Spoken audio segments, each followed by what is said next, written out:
Also a charity chaser for Girls on the Run. Dave is going to be my biggest competition tomorrow. So we'll see how that goes. But I had a chance to go to one of the practices earlier this week of Girls on the Run, and what they do is just incredible. They teach young girls about self-esteem, how to build their confidence, and I want to show you a little bit more about what they do right coming up here. These girls don't need a track to run laps. Instead, they take over a sidewalk in the city twice a week. It's called Girls on the Run, a 10-week after-school program. Girls on the Run is a positive youth development program for 3rd through 8th grade girls, and we use running to teach girls life skills and help them build self-confidence. They start with a warm-up, go over the lesson for the day, then hit the pavement. It's not just about running. We get to have fun, and they teach us a lot. And I don't think I've ever been in a club like that. Lessons about having good relationships, giving back to the community, and how to stand up for themselves and others. We talked about what to do if we see somebody getting bullied. They said you could be two things, a stands-buyer or a bystander. Skills they've learned and applied outside of the club and the classroom. Once I saw a kid getting bullied in the park, so I told that kid to not bully because that might happen to you.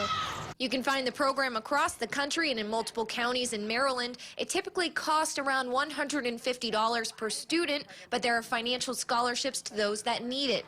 And the fee is automatically waived for every girl in Baltimore City. A lot of these kids can't get their hands on healthy eating, or they don't have time to go outside. And I mean, they don't have these beautiful yards, that a lot of kids grow up in. So we really tried to work with what we were given. We don't have a ton of space, but the health aspect was a huge part of it.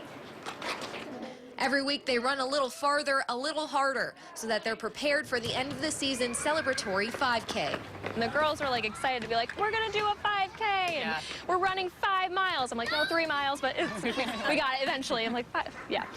So that when they finish, they learn that with hard work, they can accomplish anything. Girls on the Run, it's so much fun! It's been so exciting because I know it's worth it. I know that we're making a difference, not just with these girls, but with their families and in their schools and in their communities, and that we're really, as we say, we're trying to make the world a better place one girl at a time. And so for every person I pass, Lee here will donate $1, correct? That's right. Well, we know that you're an unbelievable athlete, so I was a little worried about giving you any more than that because we only have so much money in the kitty. I completely understand. And they're also going to be at a water stop? Yeah, you know what? There's a big group's going to be at the very first water stop, so that'll give you a little inspiration, a little motivation. I definitely need that motivation. All right, well, thank you so much, Lee. We look forward to seeing you tomorrow. Bet. Thank you, Mallory. And I'm not going anywhere. We'll be back later in the show with last year's winner. Hopefully he'll have some tips for me and others running tomorrow. Back to you in the studio. All right.